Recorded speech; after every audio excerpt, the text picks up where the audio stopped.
This is the MonDak OilField Review with host Jason Spees.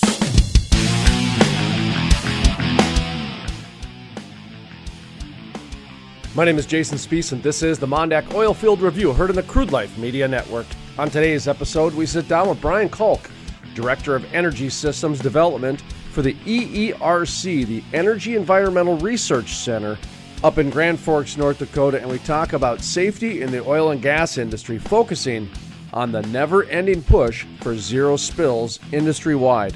Kalk, a former public service commissioner, is no stranger to oil and gas. Now he is leading a team looking at ways to reduce spills in the Bakken and increase pipeline monitoring.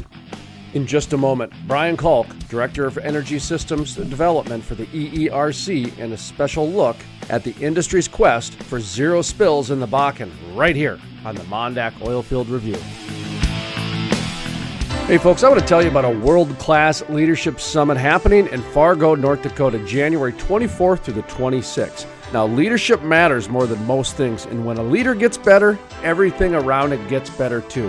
Hatch Coaching is changing the way in which leaders lead, which greatly impact their retention, job satisfaction, and basically the overall joy in everything that they do. Folks, you are going to want to be a part of the World-Class Leadership Summit happening in Fargo, North Dakota, January 24th to the 26th. For more information, check out coachingwithhatch.com. That's coachingwithhatch.com. Welcome back to the MonDak OilField Review, heard in the Crude Life Media Network. My name is Jason Spees. Up next, P Kalk, Director of Energy Systems Development for the EERC, and a special look at the industry's quest for zero spills in the Bakken oil fields. One of the things that came out of the legislature the last session was asking the EERC to go through and do a technology assessment of what technologies are out there for increased reliability for pipelines.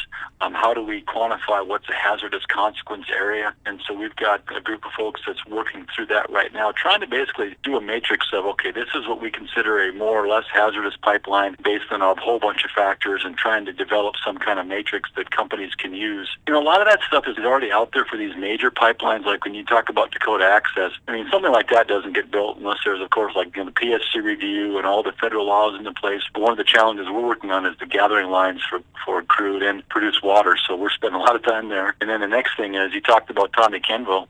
I mean, we're working with Tommy and some other groups about ways to use the UAVs as basically an overhead eyes on, and linking the sensors that may be applied to the pipelines to the vehicles, and all this data manipulation. It's just, you know, I can keep droning on, I guess, Jason, but to answer your question is, yep, a lot of stuff's going on. Once again, that was P Kalk, Director of Energy Systems Development with the EERC, the Energy Environmental Research Center in Grand Forks, North Dakota, and a special look at the industry's goal of zero spills in the Bakken oil field.